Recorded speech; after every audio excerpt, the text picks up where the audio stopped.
Thank you all very much. What a tremendous crowd. Thank you all so much for making us part of your morning. Again, my name is Patrick Garrigan. I'm Executive Director at AtlanticLIVE, the AtlanticLIVE events vertical. And it is, again, wonderful to see you all here today for this morning's conversation, Forging Ahead, an Atlantic Forum on Industry and Inclusion. Everyone loves a success story, and that is a story of Pittsburgh. New industries, new workers, new life.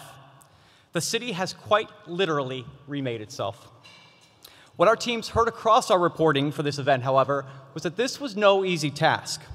In fact, transitioning from steel to startups was hard. Retooling factories is difficult. Many workers face barriers to retraining.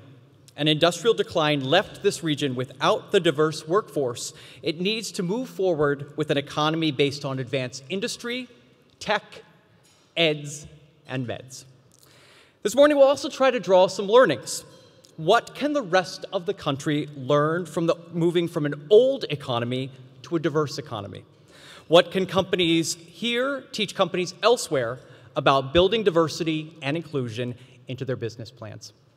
We'll get started in just a moment, but before we get rolling, I want to thank PwC and their collaboration with the Manufacturing Institute for making this event possible. Let's give them a quick warm welcome.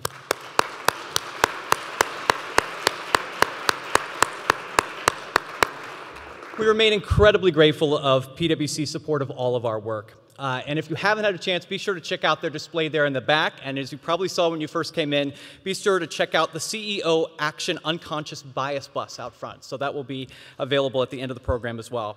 Before we get things underway, a few practical notes. Please, please, please silence your cell phones. Take that moment right now. Thank you very much. But don't put them away. We want you to participate in the conversation online. You can tweet at us using the handle @AtlanticLIVE, and then across whichever social platform you're on, you can use the hashtag AtlanticForgingAhead. Again, Atlantic Forging Ahead, all one word. We'll also leave some time for questions with our panelists, so start thinking of some fantastic ones right now.